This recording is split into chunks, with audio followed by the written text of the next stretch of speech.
Shalom, nous allons étudier le Daf Samer Dalet dans Masechet Baba Batra. Nous reprenons à l'avant-dernière ligne du Daf Samer Gimel Amud Bet, Tashma. On rappelle qu'on avait une halakha de Rav Dimi. Cette halakha de Rav Dimi nous apprenait que lorsque l'on vend une maison et qu'on ne précise rien, tout ce qui est le sous-sol et tout ce qui est en hauteur dans le bâtiment n'est pas inclus dans la vente. Donc si on trouve dans le sous-sol des hydrocarbures ou si la personne veut construire au-dessus de la maison sans peser sur la maison, sans la détruire évidemment, mais construire quelque chose dans l'espace aérien de la maison, techniquement, il pourrait le faire.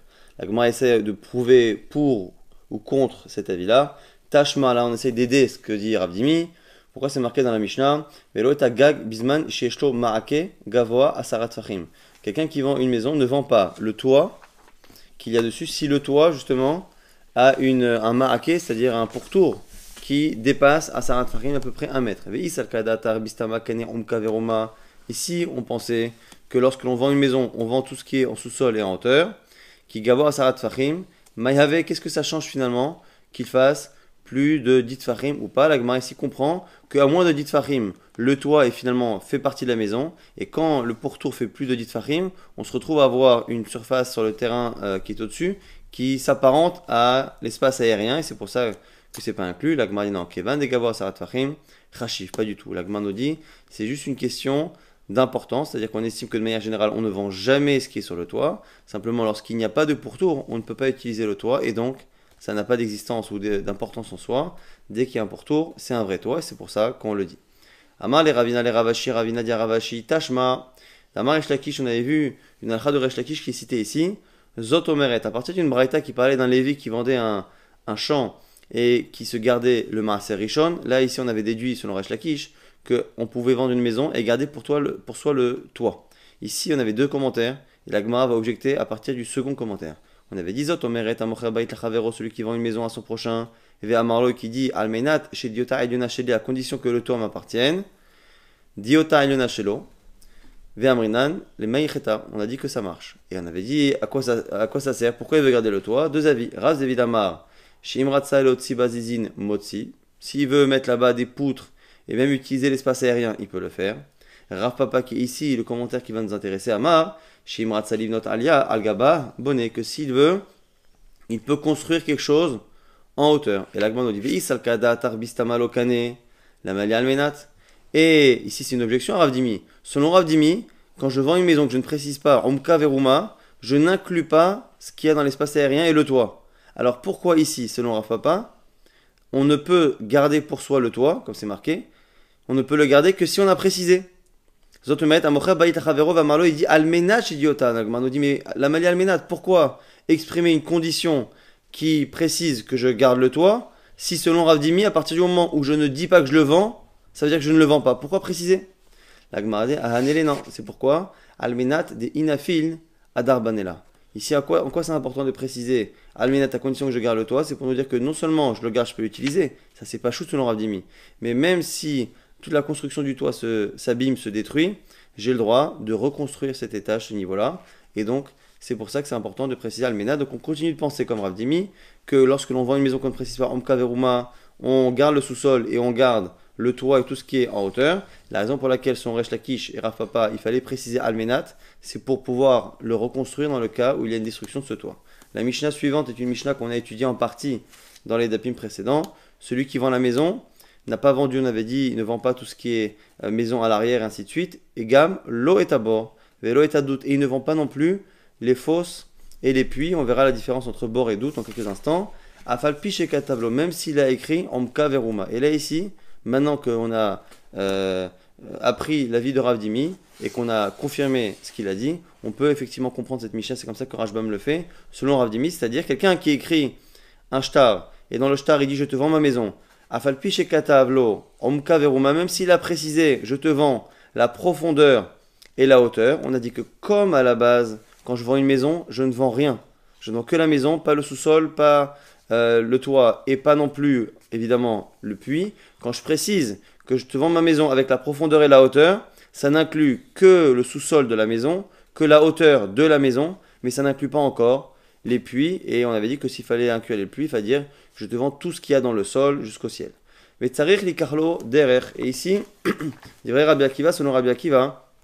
Donc celui qui vend sa maison et qui donc n'a pas vendu le puits, puisqu'il n'a pas précisé qu'il vendait les puits, nous dit Rabbi Akiva, il devra après acheter ou acquérir le droit d'accéder à son puits. Le derer, le chemin, il devra se le procurer. Donc il n'est pas inclus. Chachamim disent, selon Chachamim, il n'a pas le droit, il n'a pas besoin. Pourquoi? Quelqu'un qui vend une maison et qui se garde le puits, puisqu'il ne le précise pas, il se garde non seulement le puits, mais également le chemin pour y accéder. On avait déjà vu cette marloquette sur Rabbi Akiva Chachamim, qui avait été expliquée à l'époque comme étant une marloquette. Est-ce que lorsque quelqu'un vend un bien, il le vend de manière généreuse, ou est-ce qu'il le vend en pensant plus à lui? S'il pense à lui, comme Chachamim nous disent, s'il se garde le puits, il pense également se garder un chemin pour y accéder. Sur Rabbi Akiva, la personne est large, et il lui laisse à ce moment-là, même le chemin dont il a besoin, il le laisse à la personne. Ou modé Rabbi Akiva tout de même est d'accord, accepte de dire que Bisman Shamalo Chutz Me'elu, que lorsqu'il a précisé qu'il gardait le puits, chez Ensaïr Lolikar Derer, que dans ce cas-là, il se garde le chemin. Donc encore une fois, la marloquette n'est que lorsqu'on n'a rien précisé. Je vends ma maison, je ne précise pas que je garde le puits. Selon ce qu'on a dit, selon la Mishnah, on garde le puits dans ce cas-là, mais selon Rabbi Akiva, on n'a pas gardé le chemin. Maintenant, le cas inverse, Mecharan le Acher, il a vendu ces choses-là à la personne, à une personne, c'est-à-dire qu'il a vendu le puits en lui-même. Il n'a pas vendu la maison, il a vendu le puits.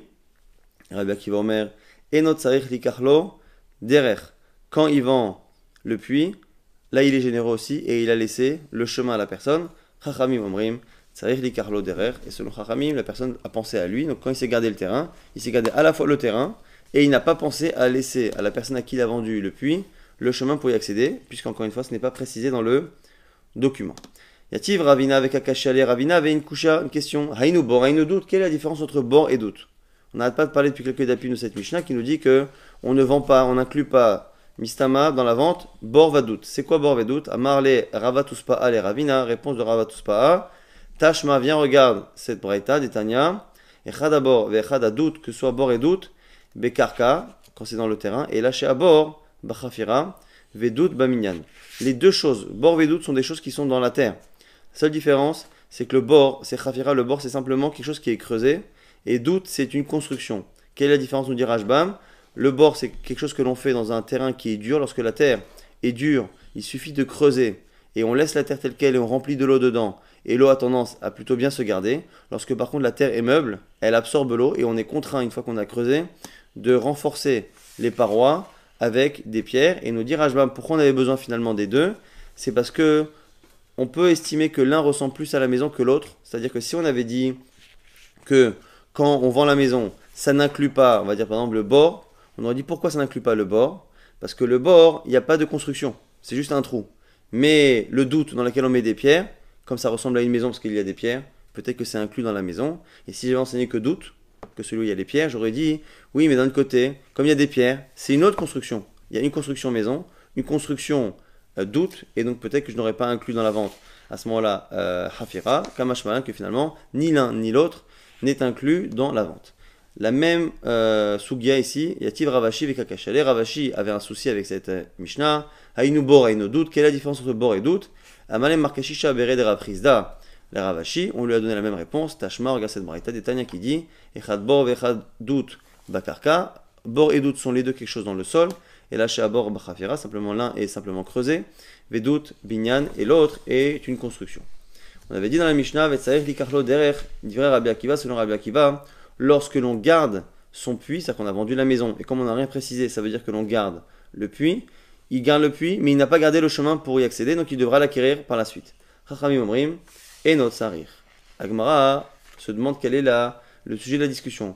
Maïla beha kamiflagé, n'est-ce pas que c'est ça le sujet de la discussion? Les Rabbi Akiva savar, et là on tourne la page. Les Rabbi Akiva savar mocher ben fait mocher, celui qui vend de manière généreuse.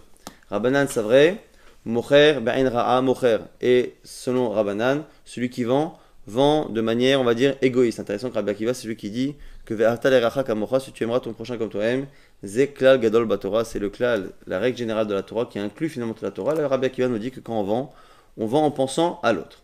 Alors, est-ce qu'on dit en général? C'est vrai que cette phrase-là, on l'avait à plusieurs reprises. On l'avait vu quand on avait vu un marloka, quelqu'un qui vend un arbre. Est-ce qu'il vend un arbre? Il vend le terrain aussi de l'arbre, au cas où l'arbre se dessèche? Ou est-ce qu'il ne vend pas là, le terrain qui va avec. Des kamar nami alma. Est-ce qu'on dit de manière générale que Rabbi Akiva l'est armé, à chaque fois qu'on a une marloquette de ce type-là, on dit voilà, Rabbi Akiva, c'est sa logique habituelle des amar, mocher, ben yafe mocher, que l'on vend de manière généreuse. Mais acha, on l'apprend d'ici. Donc ce qu'on apprend ici, c'est que toutes les Mishnayot et toutes les Gmarot qui ont expliqué des marlokot, Rabbi Akiva Chachamim, comme étant finalement une marloquette, est-ce que l'on vend de manière généreuse ou pas, jamais Rabbi Akiva n'a prononcé le mot, et jamais Chachamim n'ont prononcé non plus le mot ben yafe ou ben a. C'est simplement une interprétation. Le Mékor, la source, claire, c'est chez nous, et donc du coup la Gemara va essayer vraiment de regarder ce qu'on n'aurait pas pu finalement expliquer cette discussion comme étant autre chose. Mimai, d'où sais-tu que c'est ça la discussion? Dilma, peut-être que Rabbi Akiva, ça va, Rabbi Akiva pense, et Nadam Rotse Shiten Ma'otav, Veidresuhu Aharim. C'est pas que on est généreux, pas généreux, c'est que quelqu'un n'a pas envie d'acheter une maison et que quelqu'un s'y promet tous les jours pour aller puiser de l'eau. Il a acheté une maison, il accepte de ne pas acheter le puits, mais par contre, il n'a pas envie que quelqu'un se promène chez lui. Et donc peut-être que cette volonté de ne pas voir quelqu'un venir chez lui pour se servir de l'eau dans le puits est tellement forte que même le vendeur est au courant que personne n'achète une maison avec cette intention de laisser quelqu'un, et donc du coup, c'est sous-entendu que le chemin n'est pas laissé au vendeur. Vera Banan, eux pensent quoi? Ils pensent à vrai, En Adam Rotzeshitol Maot Veifrach Ba'avir. Quelqu'un ne veut pas finalement laisser quelque chose qui a de la valeur, son argent c'est le puits, Veifrach Ba'avir. Et quoi? Il faudrait qu'il vole pour accéder à son puits si il vend la maison et qu'il garde le puits. Ça veut dire qu'il vend le terrain moins cher que s'il avait donné également le puits. Donc il garde le puits, qui a une valeur d'argent qu'il ne peut pas finalement récupérer. Mais s'il ne peut pas y accéder, il ne peut pas voler pour arriver à son puits. Et donc du coup, les deux logiques sont vraies. Il est vrai que quelqu'un ne veut pas garder un puits sans pouvoir y accéder, et quelqu'un ne veut pas acheter non plus une maison en voyant quelqu'un s'y promener tous les jours pour puiser de l'eau. La question, c'est quelle est la volonté ici du vendeur ou de l'acheteur qui est tellement forte que l'on estime qu'il est sous-entendu pour les deux, qu'il est évident que tu vas pas me faire ce coup-là, et qu'il est évident par exemple que je ne veux pas laisser quelqu'un chez moi, ou il est évident selon Rabbanan que le vendeur ne compte pas s'envoler pour aller chercher son eau. Alors, du coup, il est possible que ce soit ça la marloquette. Un pense que c'est la volonté ici de l'acheteur qui est tellement forte que le vendeur est d'accord, ou l'inverse, le vendeur et l'acheteur seraient d'accord. Vela mesefa, la Gemara dit, si c'est ça, explique-moi la suite. Mecharan acher, dans le cas où c'est cette fois il ne vend pas la maison en gardant le puits, il vend le puits en gardant la maison. Mecharan acher, on a dit Rabbi Akiva Omer, enot tsarich likarlo derer. Il n'y a pas besoin d'accéder au chemin. C'est-à-dire que lorsqu'il vend le puits, qu'il ne précise pas s'il vend le chemin, il a laissé le chemin. Chachamim omrim, tsarir, selon Chachamim, il faut. Et là, on ne peut plus donner cette explication, puisque ici, c'est exactement inversé. La Gemara dit, dimal behai kami plagé. Peut-être que c'est ça la discussion. Rabbi Akiva savar, batar da'ata deloker hazinan, verabana savre batar da'ata democher hazinan. C'est pas est-ce que on fait attention à la logique numéro 1 ou à la logique numéro 2, c'est est-ce que de manière générale, on fait plus attention à la logique de l'acheteur ou du vendeur, même si elles sont parfois opposées. Peut-être que la question c'est est-ce que quand on a une vente, est-ce que de manière générale, le vendeur se met entre guillemets au service de l'acheteur et c'est la volonté forte de l'acheteur qui prend le dessus, ou est-ce que c'est la volonté forte du vendeur lorsque l'acheteur lui court après pour acheter le terrain? Donc on m'a dit ok, c'est vrai, je viens dire ça. Vela meha, maintenant la suite. Donc c'est plus tard dans la Sugia, dans la Masechet, lo et abor, velo et agat, velo et shovar. On a dit lorsque quelqu'un vend un terrain, ici c'est plus une maison, c'est un terrain, il ne vend pas le puits, il ne vend pas le pressoir, velo et shovar, il ne vend pas non plus les pigeonniers.